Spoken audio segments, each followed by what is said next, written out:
Hello and welcome to Open Mind UFO Radio. I am your host, Alejandro Rojas. And I am here with Martin. You know what I'm going to say? Don't you know what I'm going to say, Martin? Would guess. I hope it's not Fancy Boy. Well, just Fancy. No? It's Martin Fancy Willis. Yeah. And the reason I say that is because we've talked about this many times in Martin's other world, his grounded, normal life, when he's not wearing his UFO podcast cape and mask. And if you haven't seen his cape and mask, it's really cute there. It's kind of... But anyway, he does antiquing and antique stuff, and he picked up some fancy French stuff. And it made me think of calling him Fancy, and he said, "Please don't call me Fancy." And you know that is essentially begging me to call you Fancy. I know. Don't throw me in the briar. I haven't heard of that. See, that's a fancy statement. That's a fancy kind of because a lot of us normal people are like, "What'd you talk about? Throw him in the briar patch? What's that?" We're not familiar with your fancy terms. That's right. Yeah, we'll have to Google. We'll have to Google it. Yeah. So it does sound like you had a fun day, though, huh? Oh yeah. This, it was. The average listener that's into UFOs probably isn't interested in it, but it is very beautiful French Napoleon items. Napoleon III mostly, but just real fancy schmancy gold gilded. Blah, Wow. That's pretty cool. Fun stuff. Yeah. Pretty cool. So, let's talk about my guest. So, I have a very interesting guest. Her name is Susan J. Palmer. She is a sociologist and an author. So, she's done a lot. She's done some teaching, but she does a lot of research. And she's renowned for the field of new religions. She's written 11 books, but she is very interested in UFO religions. In fact, she was at the UFO Congress. And anybody who was there, or, even those of you who listen to this show who weren't there, know that I did a talk on UFOs and religion. And the second part of my talk is about this exact topic, new religions, and essentially how the whole UFOs and especially the idea of extraterrestrials is influencing modern religions, but beyond that, even society. And so I love the topic. She has written a couple books on this, one called Aliens Adored, about the Raelians, and then another one called The Nubian Nation. And this is a group where the leader kind of believes he's or says he's an extraterrestrial, but it's a weird kind of cult. We use that word. We define that word because we both have ideas about what that means, but you'll hear us talk about that. But the point being that this guy kind of changes what he says and stuff, but he believes in he might be alien. So, of course, there are other organizations. There's Heaven's Gate and others, and we get into all of that, and I think it is just simply fascinating. So I was really happy to get in contact with her, and I hope you enjoyed this interview as much as I did. Wow, that's great. Now, I've heard people claim that a lot of people in ufology are acting like ufology is a religion. Did you actually talk about that as well? Well, that's the whole point. That's what all of this is about. I mean, I'm sorry, I thought you meant like the influence on religion, religions. Is this an awkward moment? It is, yeah. Oh, wow. Okay. I Yeah, think so we're gonna have. multiple topics, including that, and yeah, so that's what we get into is exactly that, and so that is the meat of what we're talking about. I'm going to listen to this show. You should. It does sound interesting. You really should. I think that you'll like it. Yeah, you in particular will like it. I think everybody's gonna like it that listens because I know that you and I are fascinated in these ideas, and I know others are as well. And a lot of people get upset. I don't like to use the word "I believe in UFOs." I know, but or I don't believe in aliens. I know, and it's like, okay. And they get mad when you say, "What do you believe? Do you believe this, or do you believe that?" But I'm sorry, people. Belief is a big part of this. I mean, I believe that, for instance, I don't know what's a great case. Phoenix Lights, I've been talking about. Yeah, I'm about to talk about that in a minute. I believe that that was a great case, that has not been answered. Others believe differently. It's a term we use, and it means something. And it's a valuable term. And just because we use the term belief doesn't mean we're negating ourselves. Many people believe in their religious, whatever they subscribe to that way. And that's fine. I believe, I believe everybody has a right to believe in religion or not, or in whatever religion they want. So I think we need to be, you can't just throw away the word belief and say, that changes things in any way, because it just doesn't. We don't live in a world of cut and dry. We live in a world that's, it's not black and white. It's more gray. That's right. Mm-hmm. Yeah. No, I agree with you there, and I mean, it's also it's just part of the mystery, the whole thing. Yeah. But and I totally get what you're saying. When people say they believe, you can have beliefs, but without really knowing, that's all it really is. Yeah, or proving necessarily. So, yeah, and yeah. So that's what it's all about. So this is going to be fun. I think you're going to enjoy it. But, yeah, I didn't have a show last week, and the big reason is because the Phoenix Lights.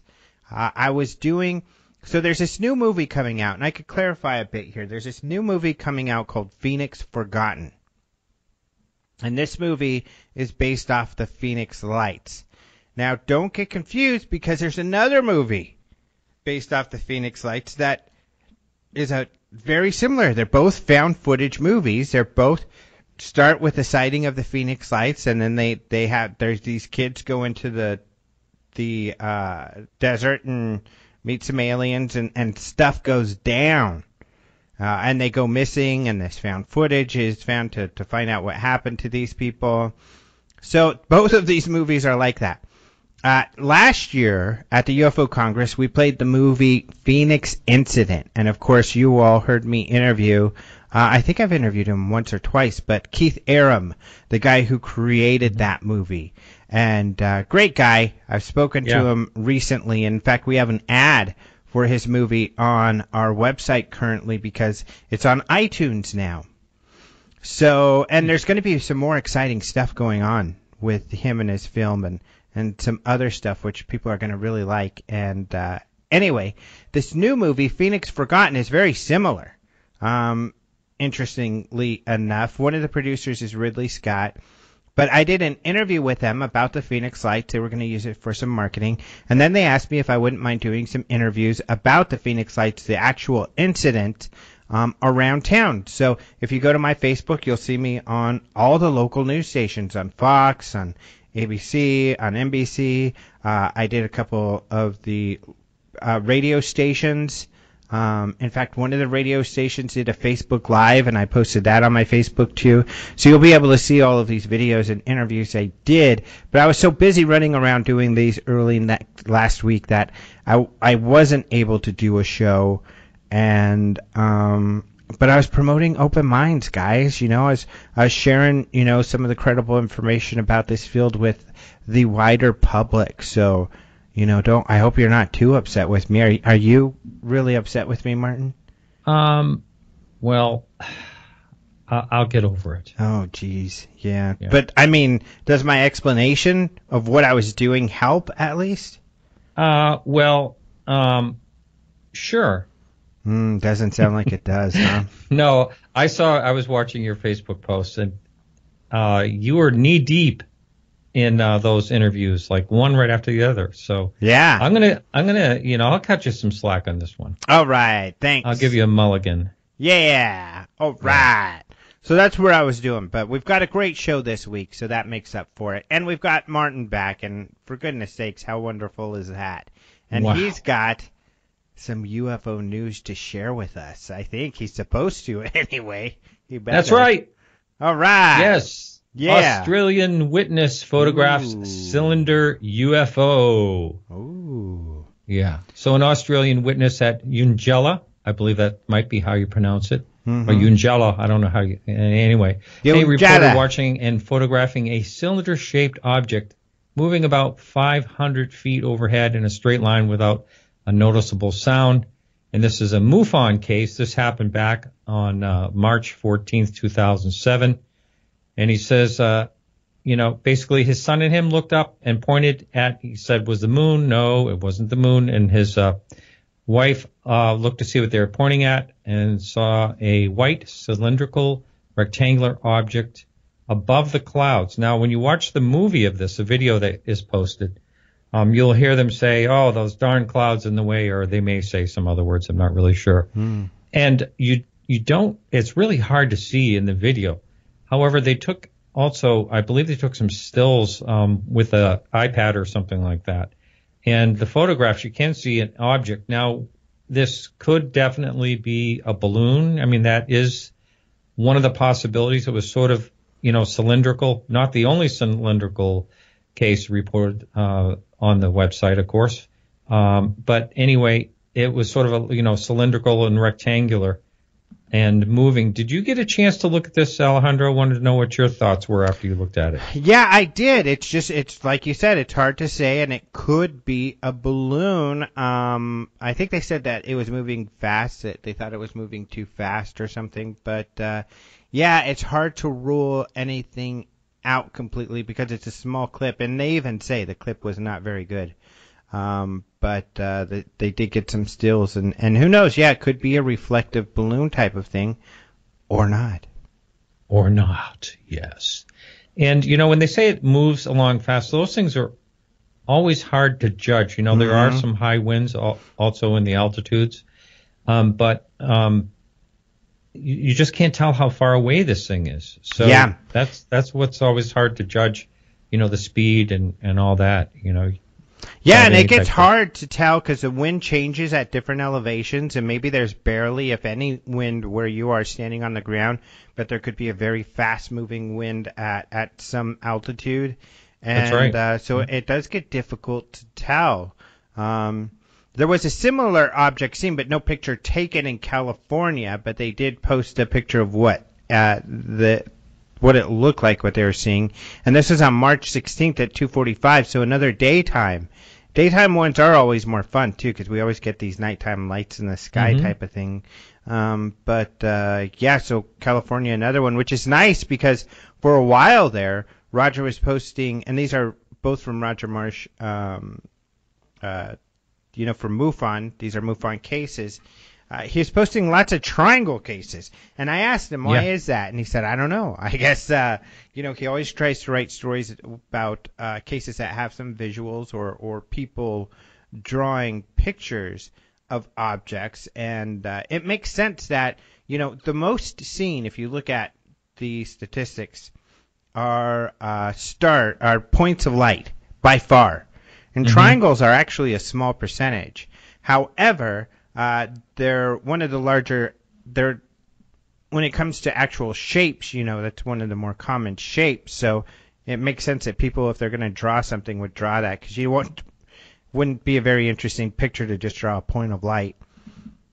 Right. But, so he does have a couple other triangle stories that he wrote about, and then a video from Austria. What do you think of this? Did you get to watch this Austrian video? I did not yet. Oh, no. shoot. I'm trying to look for it right now. Okay, yeah, it's on the front page. Austrian witness videotapes unknown lights in the sky. And I'm going to talk slow to give you time. This was on January 4th, 2017. Two friends were driving home when they saw these lights. It was about 10:30 p.m. It was completely dark in a secluded area, they say, and they saw these lights. In the pictures, you can't tell so much as in the video that the lights do change colors. So people had suggested they were 3 drones. Some people suggested it could be a triangle, but 3 lights are always going to be in a triangle shape, and the way they move certainly does not look like they are one object. But, somebody noted, and you can hear at the beginning of the video a whirring like a drone, like a quadcopter motor. But only for a few seconds at the beginning. I think maybe if they were the drones, that maybe one was going up and getting high enough, and it got high enough to where you couldn't hear it at one point. And they were all high enough where you couldn't hear them. But, they're very colorful and moving around. They do look pretty high up there. So it's another, I don't know, type of situation. Now, do a lot of people fly drones, like, in the dark at night? Yeah, I think it's so. really hard to land. No? Well, if they're all lit up, they're lit. So, I mean, if you've got, and lots of the new drones are lit up. And I think everybody puts lights on their drones because that's fun. And I think that would be the most fun to fly it at night. So that makes it even harder to figure out what's what these days, really. Makes it even harder to figure out what the heck. Where is it going to go from here? Yeah, I don't know. Maybe you have to invent some type of drone detection unit or something. Drone Detector 2000. Yeah, that's right. An app on your iPhone, maybe. Let's patent it right now. All right. Before someone else does. It's a good one. One of our tricky listeners. All right. Any more news? Oh, I got one other news. This is cool. Oh, okay. So I interviewed Cheryl Costa lately because she wrote this UFO desk reference, USA 2001, I think, to 2015. It's all these sighting reports and graphs and stuff like that. Of course, my listener, I think that was my last interview. We had her on talking about that. The New York Times wrote about her today. I saw that. Isn't that crazy? Yeah. Which is cool because she's really done kind of a grassroots thing. It was a self-published book. Usually books like Leslie Kane's that gets published by a large publisher gets the most attention. But she self-published. But she hit the streets. I mean, she's a journalist herself, and she emailed and got a hold of all these different media organizations and has gotten a few stories out there, but she hit the big time here with the article in the New York Times. Amazing. Good for her. Yeah, isn't that cool? That's really cool. So in the headline, something like UFOs are seen everywhere, and this book proves it, I think is what the title is, which is a in cool all title. shapes and sizes or something like that. Yeah. Yep. Neat, huh? Right. Yes. Yeah, cool. That was my belated Australian good day. That's nice. Yeah. Yeah. I'm sure the Australians will really enjoy. I should have did that when I did the report on the Australian story.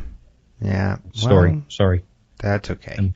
Yeah, at least better late than never. That's how right. I feel. Yeah. Yeah. So, any more news that you would like to do in an Australian accent? Oh, I think that's it for me, mate. Okay, well, I think that after hearing that accent, the listeners will appreciate that. I'm sure. All right. Well, thank you so much for joining us again, Mr. Willis. And you go off and play with your fancy French stuff. And I wish I could see it. I want to be a fancy guy too. Yeah, I got pics, man. Yeah, one day. Yeah. But let's go ahead and hear my interview with Susan. I am very happy to welcome to the show Susan J. Palmer. Hello, Susan. Hello, Alejandro. So I'm really excited to have you on because, as the listeners know, this topic was part of my talk at the last symposium or at the last UFO Congress. And I guess, how did you get interested in the whole idea of these UFO and extraterrestrial religions? Well, it all started because I was going to the psychic fair in Montreal, Mm-hmm. and I saw a stand where these men were dressed in white, sort of white suits, and they all had long stringy hair, and there's a big picture of a UFO, and I thought, wow, a UFO religion. I've never studied one of those. What my field is what's called New Religious Studies. So I'm a sociologist who specializes in, new religions, like baby religions, I call them, but in the media they call them cults. So I went up, and it was the Raelians. I never even heard of them. This was in 1984, I think.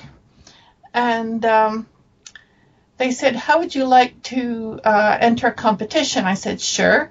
So they had me fill out a questionnaire, and it was extremely simple, like, does the sun revolve around the moon or not? Really basic stuff. And so I filled it out.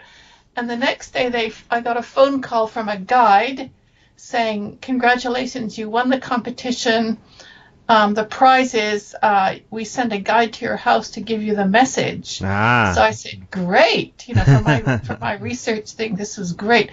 So I phoned my friend James, who was with me, when I went to the psychic fair, and he'd also filled out a competition thing. And I said, guess what? I won the competition. He said, well, guess what? I did too. And I said, oh, what a coincidence. And he said, Susan. So the guide came to my house, and I was really interested, and I started studying the Raelians. And I studied them for about 15 years, Wow. which really involved taking my students to their meetings. I teach a course called Cults. I took my students to the meetings, and they would do interviews and membership surveys. And I interviewed Rael himself twice. And so I ended up writing this book called Aliens Adored, about the Raelian movement. Mm-hmm. Now, I guess I felt it was important is to clarify kind of this idea, because it's not as solid as maybe many people think, of what a religion is versus what a cult is. And how would you define that? Well, it's not solid at all. I mean, yesterday's cults are today's religions, and today's cults might be, major religions in the future. We don't really know. Yeah. I would call them baby religions. According to the media and the anti-cult movement, they're fake religions or dangerous religions. So it's really, it's one of these terms that can be used in different ways. Yeah, right, because, for instance, I'm not really a religious person, so really the beliefs that a so-called cult would have, to me, are not necessarily that different than many of the mainstream religions. So the line, especially in that case, is very blurred. And like you said, that's what's really fascinating about all of this, is that these, again, so-called cults may be the major religions of the future. And how wild is that so many of them are popping up that are based on this ET idea.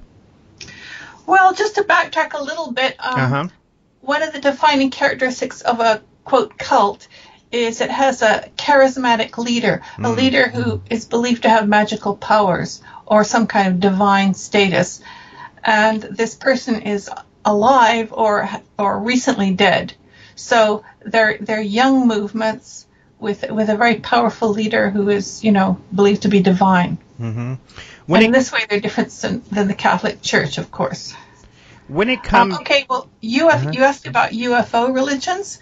Well, there's only a handful that I know about,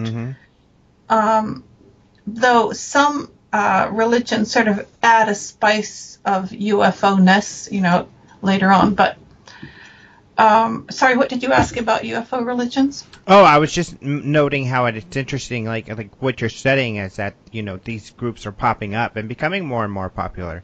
So, like the Raelians. So, maybe some background on them. What does Rael believe? What is the religion based off of?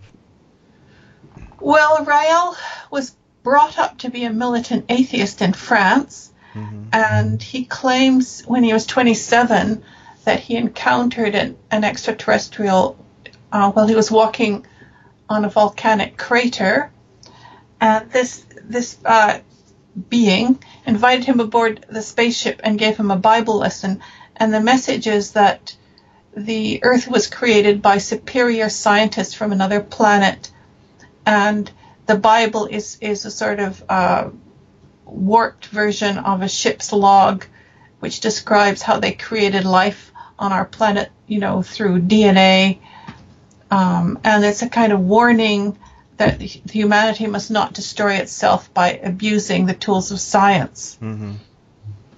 Do you think that Rael believes this, or is he, just a kind of a showman?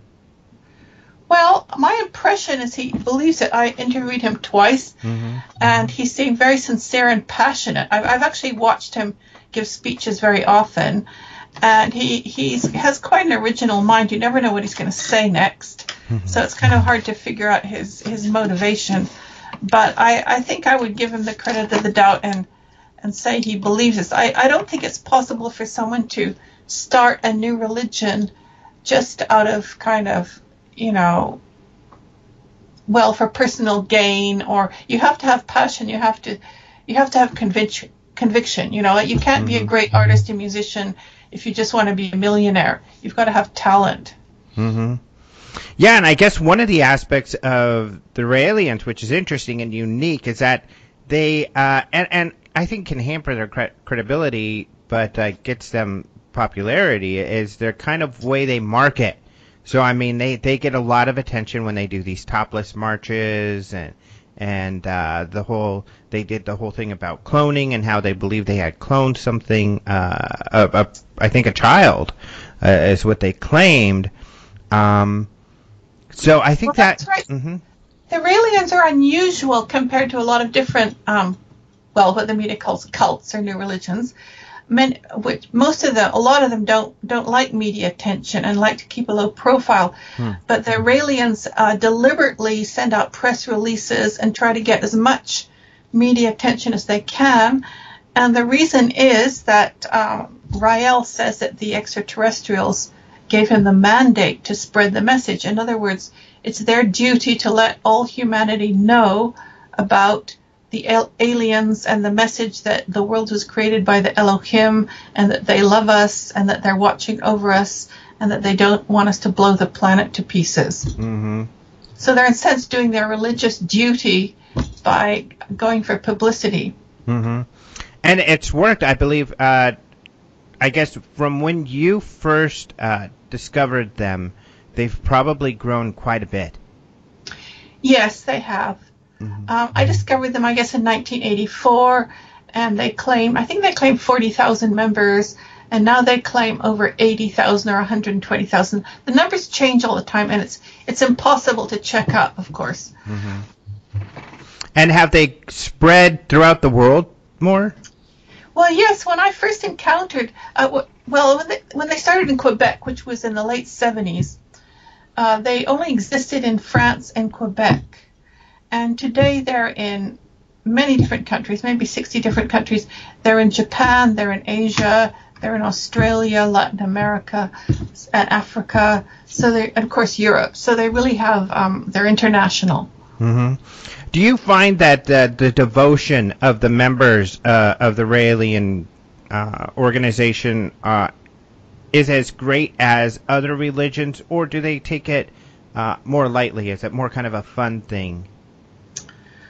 Well, there are two types of members. There are the core members, which they call the structure, and then there are sort of affiliate members who've taken the baptism and acknowledge the Elohim as their creators, but they might not go to very many meetings, and they might not necessarily obey their rules, and they might not pay their membership dues. But the members of the structure are much more committed, and they have a sort of a 6-level hierarchy, and they're expected to spread the message, in other words, do missionary work promote the movement by, paying their tithing, by helping organizing events, by basically serving Rael, who's the prophet, and so you find layers of commitment in the movement. And I mean, do you believe, I guess, with the Raelians, because they have they're out there, people know more about them. Do you think that they're dangerous at all? No, well, they're committed to peace. I mean, Rael is very much against violence, and he was very, very intolerant of. In France, they had this law. Well, they had this crime passionnel thing where it was okay for a man to kill his wife if she cheated on him, out of a fit of jealousy. Well, he was really outraged by that, and he's constantly preaching peace. And so, certainly in their ideology or in their system of ethics, peace is a major value. But also, if you actually look at their history, I can't really think of any cases of violent behavior, and they're not into guns or anything like that. So, no, I wouldn't see them as a violent group in any way. Mm-hmm.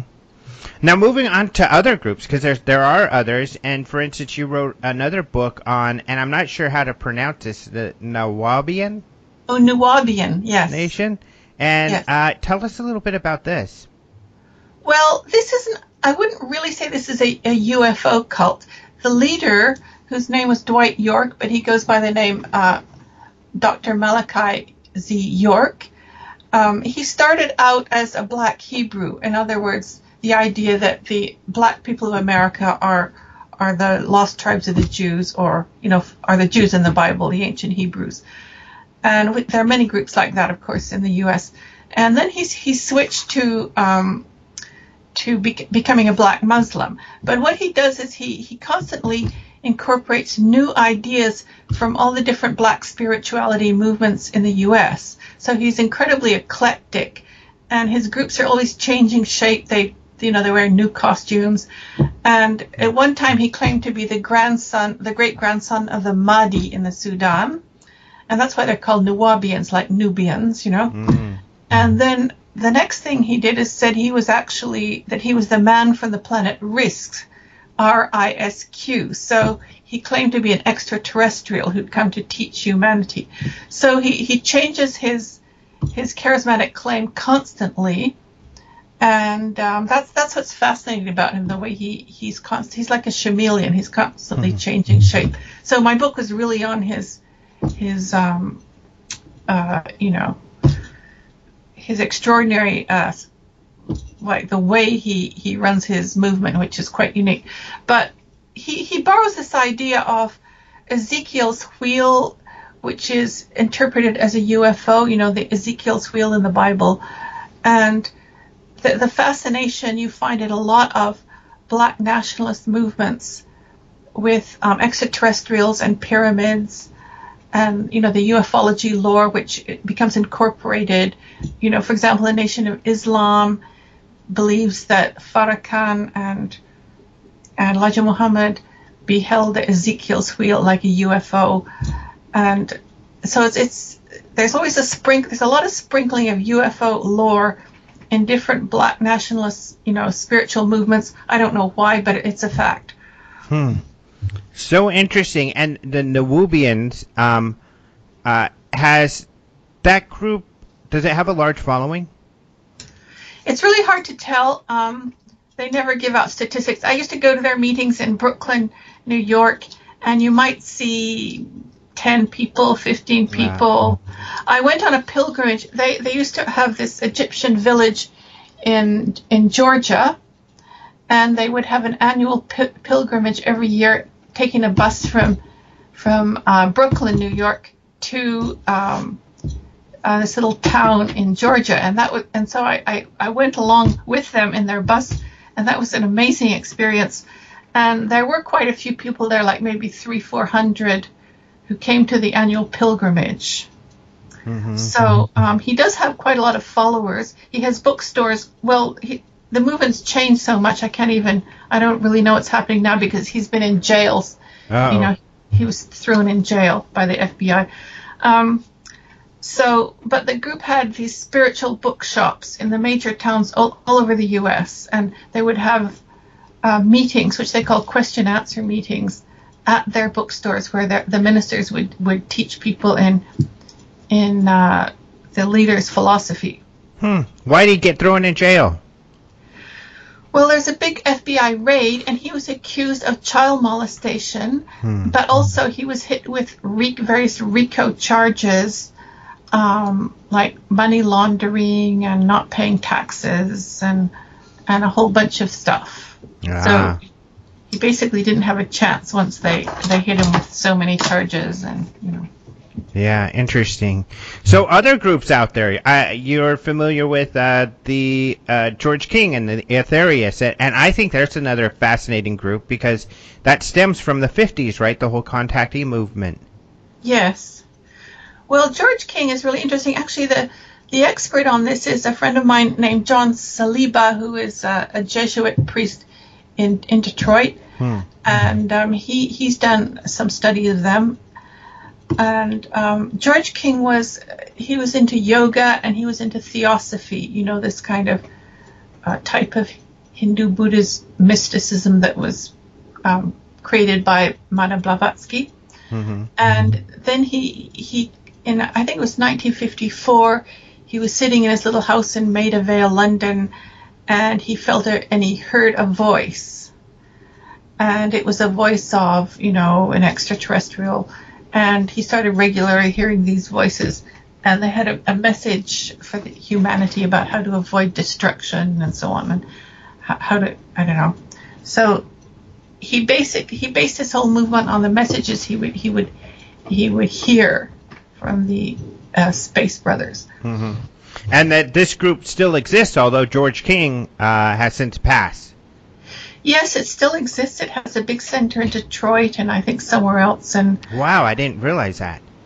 Yeah. But the members are celibate. They don't have children, so they tend to be getting older and older. I don't know if they'll survive. The movement will survive. Oh, interesting. I didn't realize that either. Otherwise, I know that their messages are also very positive. Yeah, I don't know what you mean by positive. I mean, meaning that it's about love and treating the world well, peace. And yeah, and being in touch with a higher civilization of extraterrestrials. There's another group called Unarius, and they believe that the spaceships are going to land of the Federation of 33 different intergalactic civilizations, and that we will join this big intergalactic federation in this new age of peace and knowledge. So that's what they're preparing for. Now, and you mentioned another group that I've never heard of, Strobe. Is that how you say it in France? Strobe? S-T-R-O-B? Oh, is that the one that started by Jean Miguel? Yeah. Jean Miguel. Yeah, Jean Miguel was a paramedic, and he got in a very bad road accident and was actually lying on the road dying, and he claimed this beautiful being from Arcturus came and healed him, the sort of being of light. And then he started to get messages from the Arcturians, and he started a new religion. And his message is actually very similar to Rael, that we must avoid destroying ourselves through nuclear weapons and learn to live in peace and love and so on. And it's possible Rael was influenced by him, because Rael actually knew him and talks about him in his writings. And also he had this idea that, similar to Van Daniken, that the ancient civilizations were founded by extraterrestrials from other planets. However, and all of these groups are mostly positive in that they have a positive message. They're not preaching, hurting others or themselves. But, a widely known, perhaps the most widely known UFO-based or alien-based cult were Heaven's Gate, which of course didn't turn out well. Well, they're more notorious than famous. I mean, Yeah. they were a tiny little group, and they had a lot of people join and leave. So there were always, the place was a revolving door. And in the end, I think it was 37 people committed suicide, the core group. They were a very secretive group. My friend Robert Balch is the expert on that group. And they, of course, they ended up in a violent way. I mean, they killed themselves. They didn't kill other people, but they did kill themselves. And it seemed to be based on this very strong ideology that they had to board the spaceship to get to this other planet because the world was going to be destroyed, and they saw this wonderful life they could have, which would be like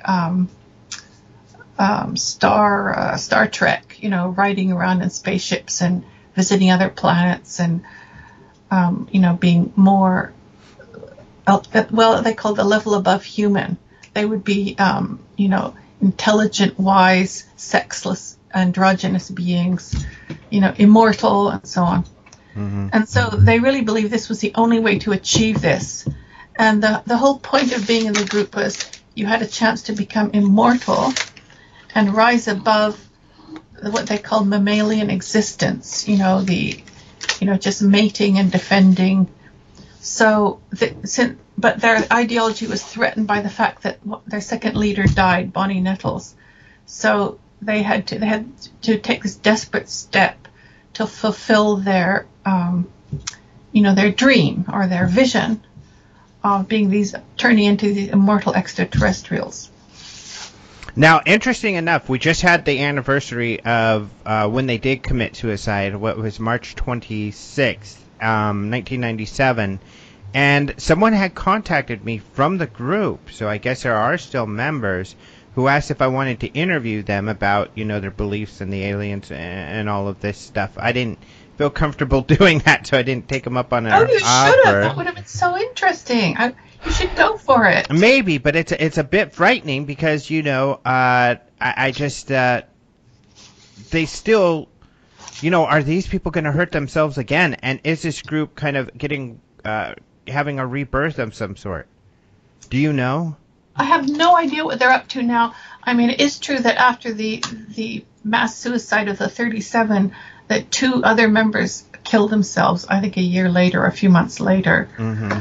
And the same thing, of course, happened in the Solar Temple. So if there's this ideology of suicide, it can be repeated by the members who are still around. Yeah, well, I guess maybe I still could. I could forward the information to you, too. I think he's interested in spreading the word however he can. Oh, do that. I'll interview him for you. I'll do that and see if maybe I'll talk to him. It's just, for the most part, I try to interview people who are kind of researching the whole arena, not necessarily quote-unquote believers, I guess I would put it, or people who believe that they're in contact much. So, and especially a group like this, which, as the fear of potentially self-harming, and I hope, none of my listeners would then, join them in some sort of act like this again. Yeah. Well, one thing that interested me, that got me thinking when I went to the International UFO Conference in Phoenix in February, where I saw you, in fact, and you gave a speech, I encountered quite a few people who knew about Rael, and they seemed to think that he was a con artist or, and so on.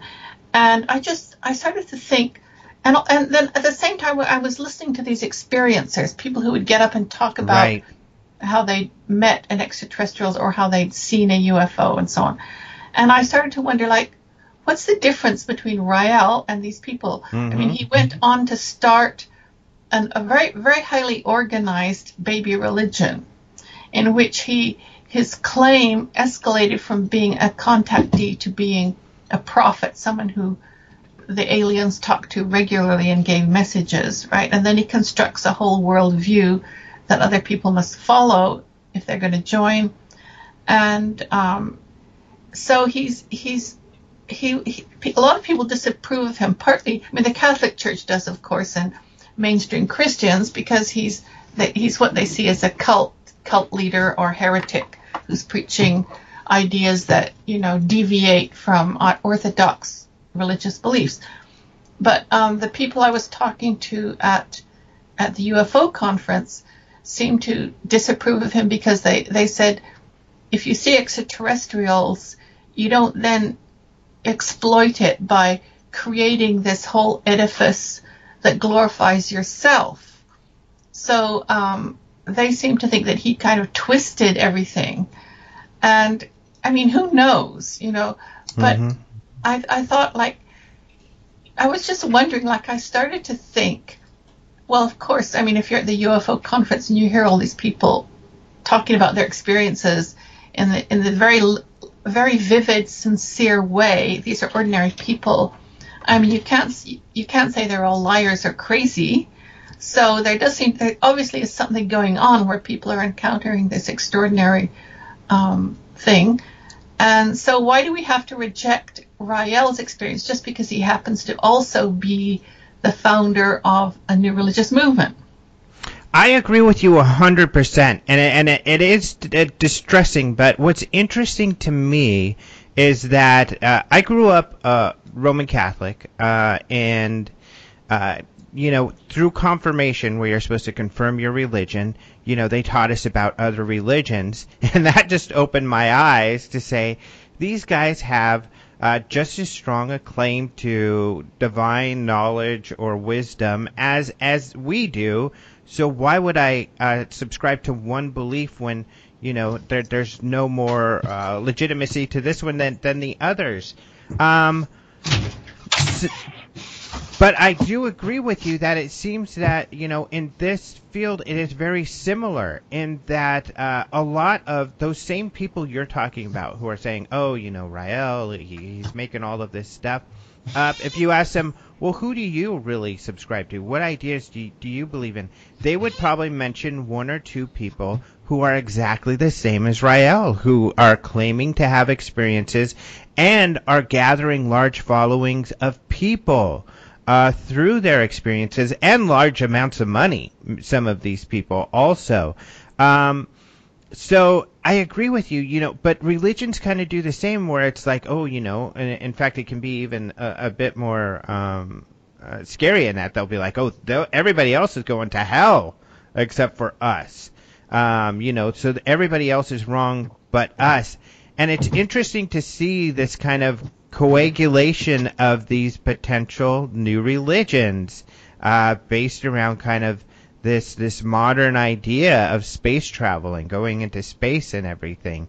And that's what really fascinates me. So I agree with you 100%, and that's why I like talking about these topics, because really the Raelian religion or the Arthurians or many of these seem just as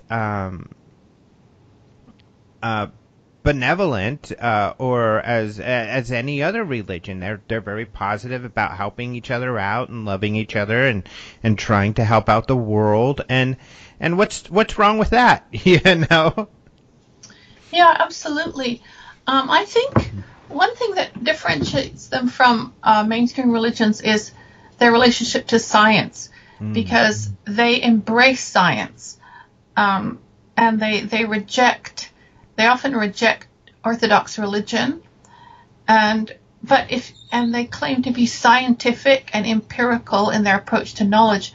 But of course, once you start looking at them, you realize their religion is totally faith-based. Mm-hmm. For example, Rael will say, people will say, well, why don't the extraterrestrials come and appear to everybody, and then we'd all know that they created us? And Rael said, well, they don't want to start a mass panic, so they've told me, and I'm going to tell you, and you have to believe that I talk to the extraterrestrials. So you have to make this leap of faith by recognizing him as a prophet, and unquestioningly, which is not really any different than becoming a Muslim or a Christian.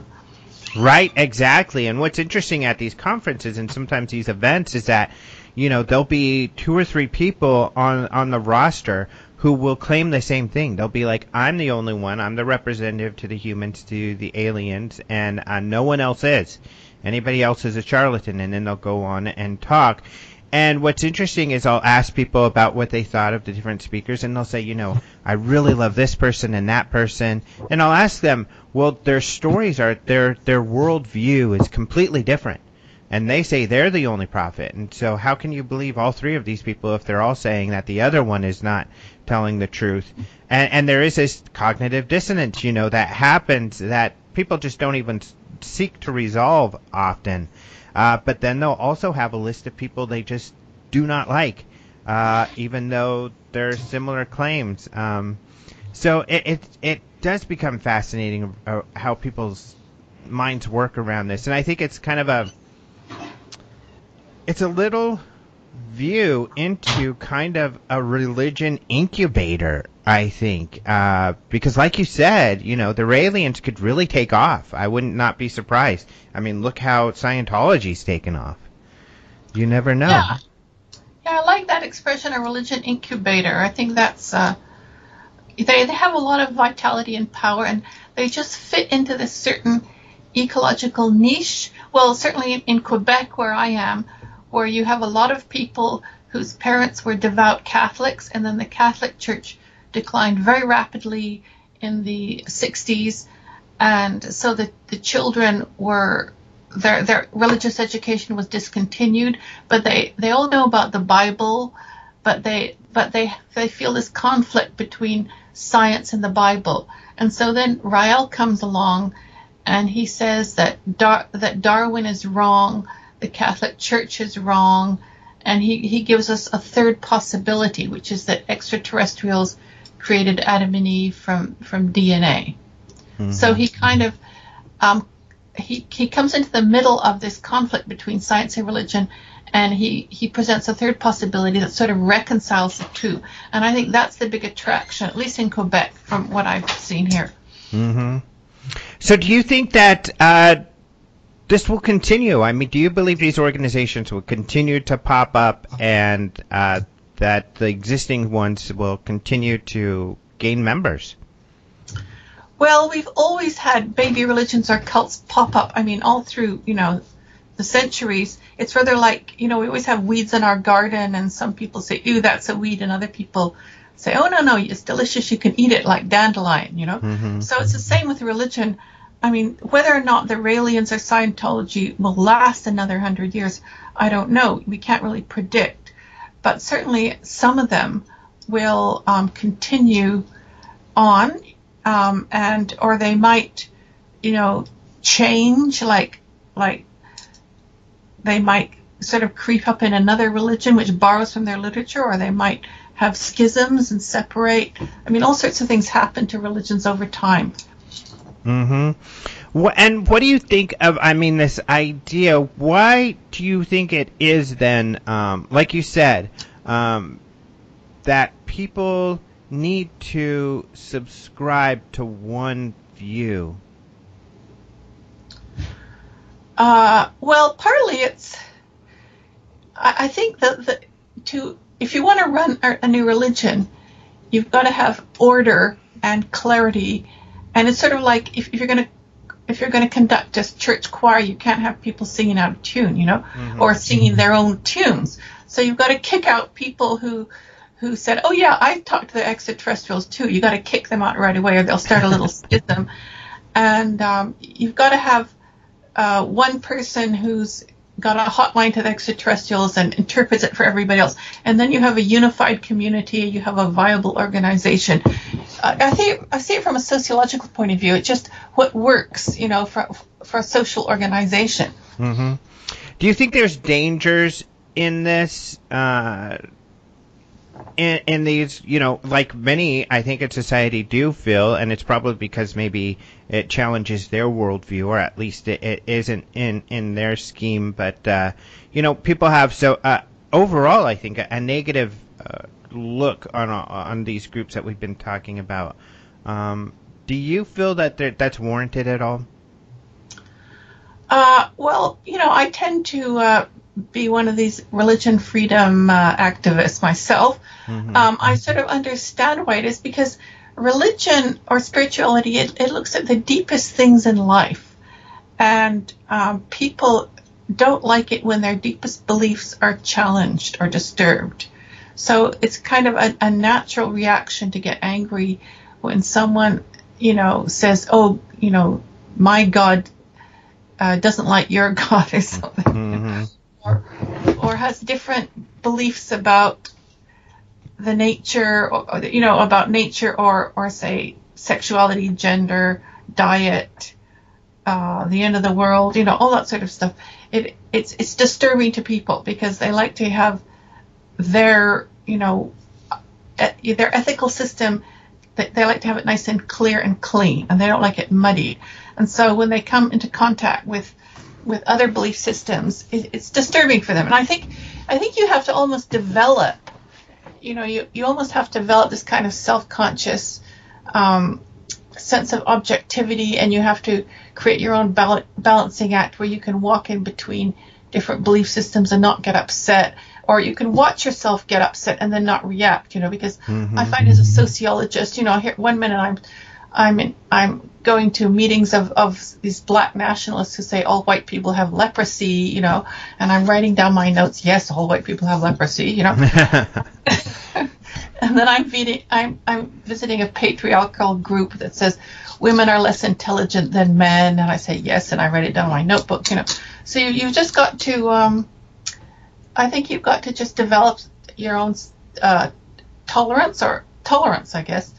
And not react, or if you react, you just watch yourself react, or you don't take it too serious, It's just a game, It's just, people are going to have different beliefs, and you got to get used to it, Right. I agree. I don't subscribe to any religious beliefs, but I totally stand up for the rights of others to have their own belief system, and that's why I feel, people shouldn't make so much fun of these people claiming to have contact with these other beings and everything, because their beliefs are no stranger to me than, the other religious beliefs. So it's fair for them to have that. Well, what I found fascinating when I was at the UFO conference is you would have these people get up and talk about seeing a UFO or encountering an alien.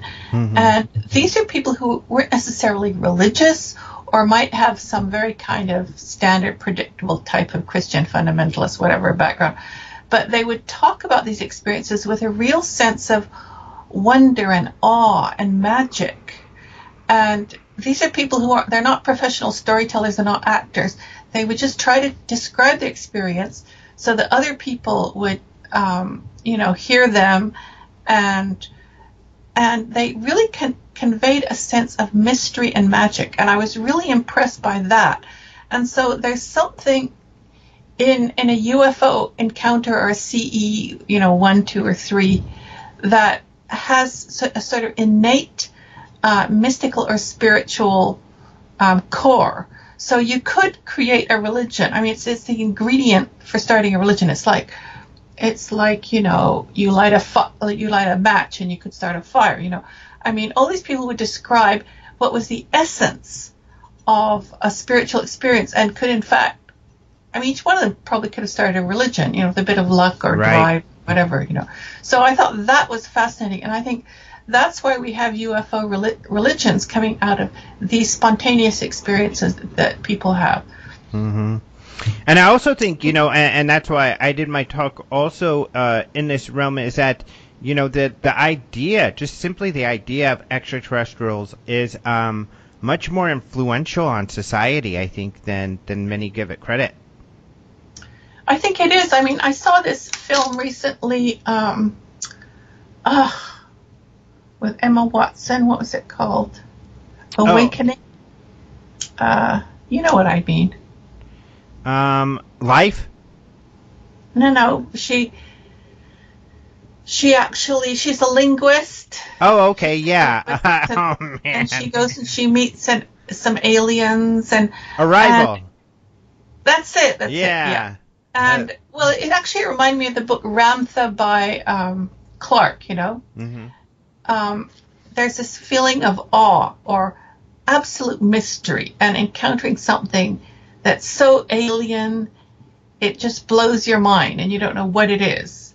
But there was a real kind of spiritual, almost a spiritual aspect to that. Mm-hmm. And in this film, she learns how to time travel in a way, because she can go back and be with her child who died before the child died, and she goes back and forth in time. So that's one of the messages in the film, that the extraterrestrials have taught her that time is something fluid, that you can go back and forth, you know. Mm-hmm. With your books about all of these topics, what do you hope for, or do you hope for people to take away from it? Well, I think what my mission is to describe these groups in a very detailed way, mm-hmm. and to really try to show them the way they really are, at least how I see, how they think they are, and how I think they are.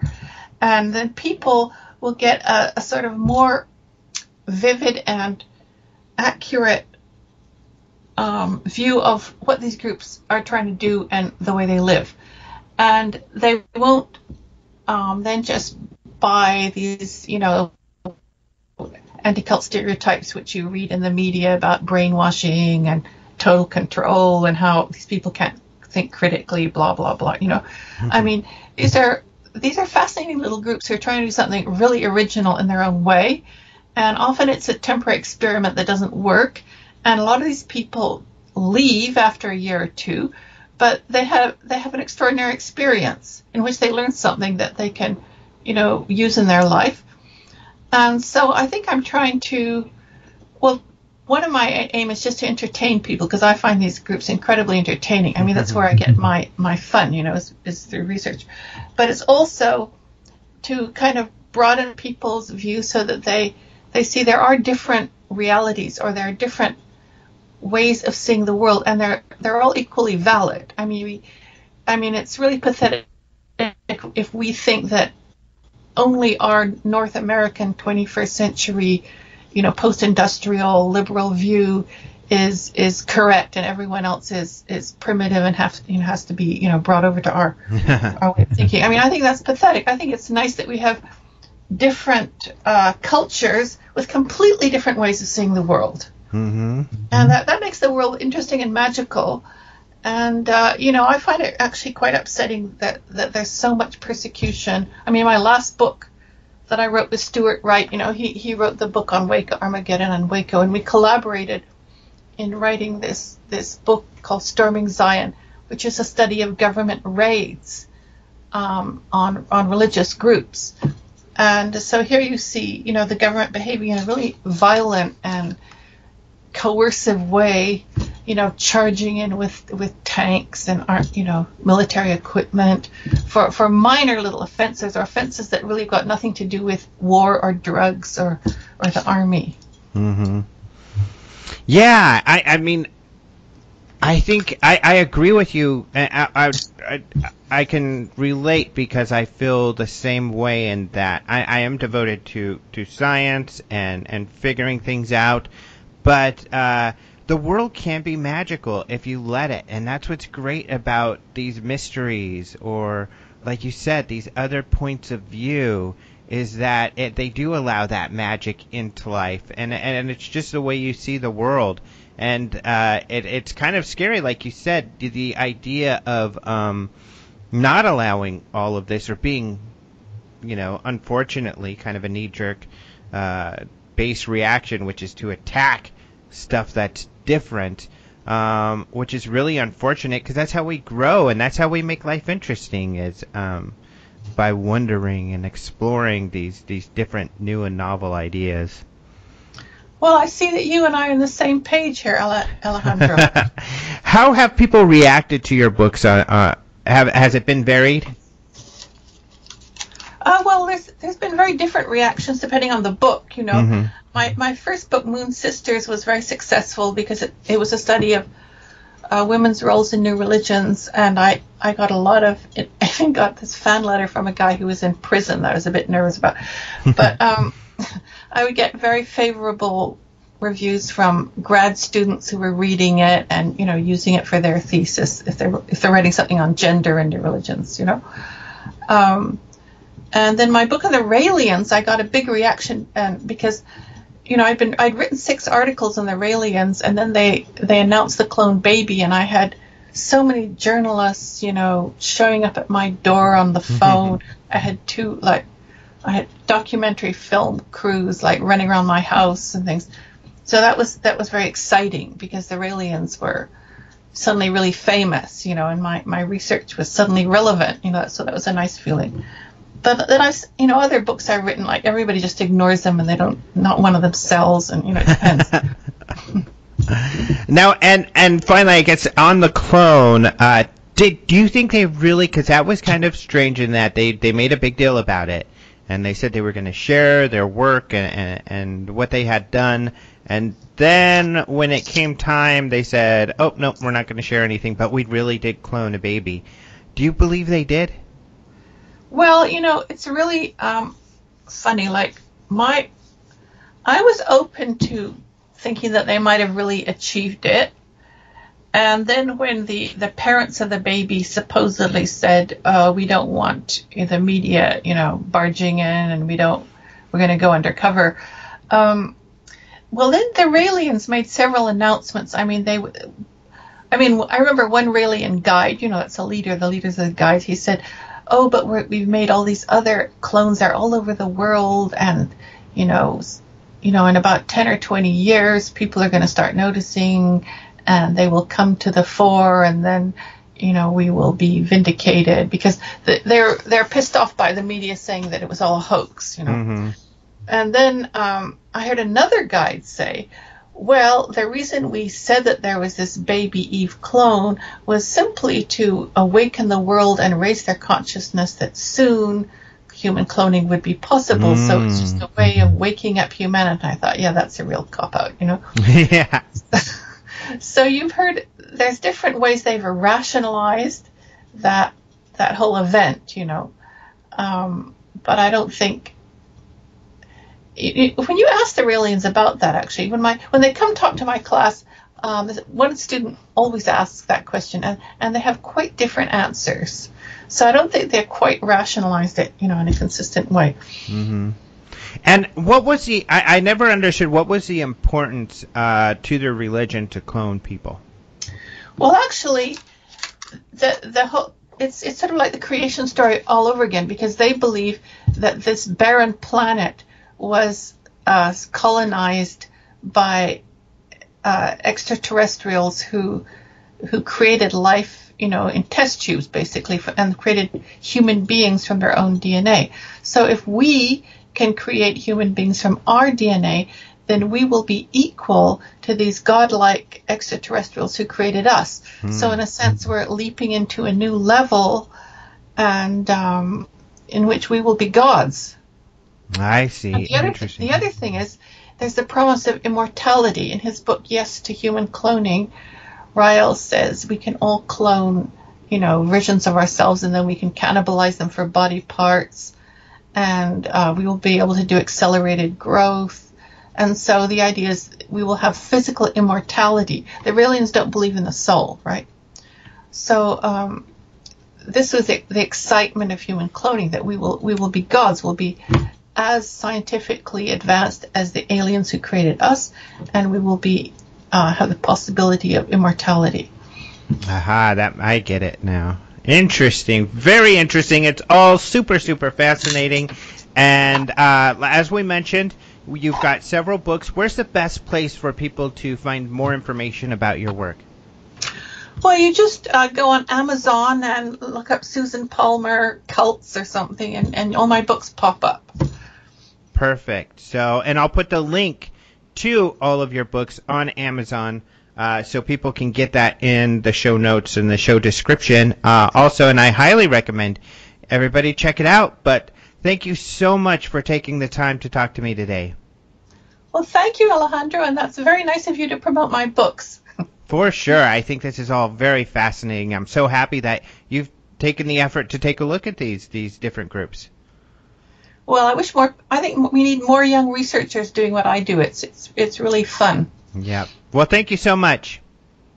Okay, thank you, Alejandro. Great talking to you. You too. Thank you so much to Susan for being on the show today. What a fascinating topic. I really love the topic, obviously, but I think it's really important for all of us, to think critically when it comes to all of these things. Of course, there are a lot of possibilities, but, investing yourself too deeply can be a little bit dangerous. And what's funny, you probably know these people. I know these people who kind of jump from one faith to another. And whatever it is, they're just super invested in it until they find the new thing. And then the old thing, they're like, oh, that was all BS. But now, now I've got it all figured out. And they kind of go through life like that. It seems like there's a lot of people in this field like that.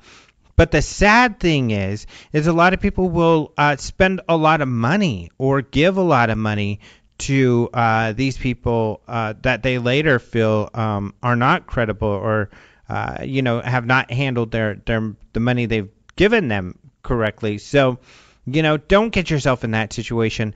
I think that all of this is really interesting, and who knows, what's going on out there. And like we talked about, there are so many positive messages with some of these people who do feel they're getting this information from these third parties, whoever they be, and that's always a good thing. I mean, it seems intuitive that, we should take care of each other, we should take care of the planet, but we always don't do those things. It's kind of funny.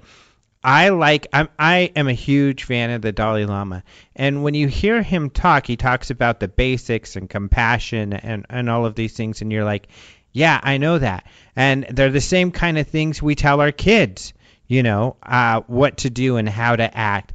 But that doesn't mean just because we know what to say doesn't mean we know that it doesn't register that that's how we're supposed to act. It's kind of funny that we tell our kids the way they should conduct themselves, but we often forget that message and forget ourselves to conduct ourselves in that manner. So it's always helpful to remember and have these mantras and things that remind us of these basics of treating people how we want to be treated and all of these things. So that's always a good thing, and I think organizations that do that, more power to you. Or, as long as you're not hurting people, whatever your beliefs may be. But it's also very interesting just how influential this whole topic, and I encourage you to go see my talk on the Congress where I even get into some numbers and statistics, but how influential this whole idea of extraterrestrials is in society right now. And I think it will continue to do so. Some of these religions will probably get bigger and gain some steam, and the older religions are kind of, retracting. They are losing, at least here in the U.S. and in many cases, membership. And so just how we think and we believe is shifting and changing as time goes on. And that could be good or bad, but I think it's important to keep a pulse on that. And, you all having an interest in this topic, you're not alone. A lot of people do. But what's unique about you all is that you're listeners to this show, so you're more thoughtful and critical of what you are digesting. At least that's what I'd like to believe. At least that's what I tell myself. You may feel that I'm a goofball and I'm full of it, but hey, like I said, we all have a right to believe what we believe. Anyway, I am a goofball. You're right if you do believe that. But thank you so much to Susan for joining us on the show. That was really, really cool. I really love that. You can find her on Amazon. If you just put in Susan J. Palmer, you'll find all of her books. Or that book on aliens was called Aliens Adored. So you'll be able to find her that way. And if you want to see her other titles, you just click on her author name and you'll see those. You guys are probably familiar with how Amazon works. So go check her out there. I've also got the link in the show description. And hopefully we'll hear more from her over time. I'm so happy that actually she got a hold of me and that she came to the Congress to really look more into all of this stuff. And obviously, she spent quite some time pondering all of this and studying, and I thought she was really interesting. Thank you also to Martin Willis for joining us, of course. Otherwise, like I said, we did those Phoenix Lights videos, interviews. You can see those on my Facebook or at the Open Minds Facebook as well. And a lot of what I talked about was this new video that we released from James Fox. And this is some of the interview of Fife Symington talking about the Phoenix Lights, some of which people hadn't seen before, and James had shared that with us and let us release that. So that's on our YouTube, the Open Minds TV YouTube, or if you go to openminds.tv, you're going to see it right there on the front page. UFO Congress news. So the dates, I have it up on the site, what the dates are. They're going to be the 14th to the 18th of February 2018. We'll still be in the same place, the beautiful Weekapaw Resort. Those of you who have been there know what a wonderful place that is. So we'll be there again next year. That's all the information I have up. Usually it's about June that we open up registration. So keep an eye out for that and for the speakers that will be coming out. If you want to stay up to date on everything, by the way, join our email list. So the email list you can find on the front page of the UFO Congress and also on the front page of openminds.tv or in the contact page of openminds.tv. You'll be able to sign up there. And we send out emails typically bi-weekly. We sent one out just last week, but prior to that, it had been a while. So sign up for that because you find out what's the latest and greatest, such as on our video on demand right now, you can go watch the James Fox presentation from the UFO Congress, and you can watch the Richard Dolan presentation, something he put together about the media specifically for the 2017 UFO Congress. So you could go watch that as well. So really cool. I always encourage people to go do that. I think it's a great deal, for like $5 you get tons of videos and lectures, and some of these, are exclusive that you'll never see anywhere. Actually, all of them are. So go check that out. Other than that, I want to thank Caleb's Hanks for the opening and close music. I want to thank Slice of Sci-Fi. Go check that out. It's a sci-fi podcast that is going to have me on in the next, I think today or something. But Slice of Sci-Fi, how cool is that? But thank you to you, the listener. I will do my best to have another show, and I'm planning on having a show next week. So I will talk to you soon. Until then, adios, muchachos.